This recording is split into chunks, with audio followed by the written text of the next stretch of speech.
पालघर जिल्हाधिकारी कार्यालयावर लाल बावटा संघटनेच्या वतीनं मोर्चा काढण्यात आला. विविध मागण्यांसाठी कार्यकर्त्यांनी बेमुदत आंदोलनाचं हत्यार उपसलंय. आंदोलकांनी लाल बावटा जिंदाबाद, आदिवासी एकता जिंदाबाद आणि बिरसा मुंडा करे पुकार अशा घोषणा देत जिल्हाधिकारी कार्यालय परिसर दाणानून सोडलाय. शोषण करणाऱ्या व्यवस्थेच्या विरोधात आणि सामान्यांच्या हक्कासाठी हे आंदोलन पुकारण्यात आलंय.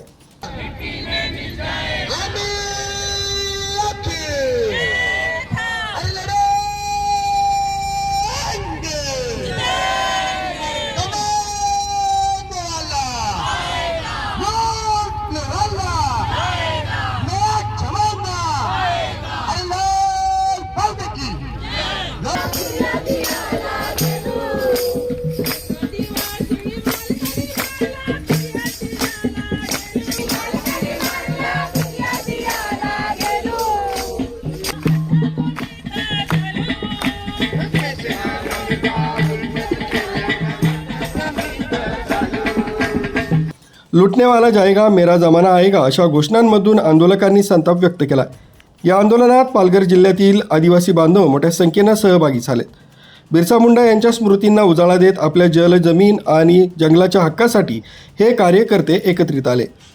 आंदोलन केवळ एक दिवसाचं नसून मागण्या मान्य होईपर्यंत बेमुदत स्वरूपाचं असल्याचं आंदोलकांकडून सांगण्यात आलंय. आंदोलनादरम्यान चोख पोलीस बंदोबस्त तैनात करण्यात आला होता. सध्या आंदोलन सुरू असून प्रशासनाकडून आंदोलकांशी चर्चा केली जाते की नाही याकडे सर्वांचंच लक्ष लागलंय.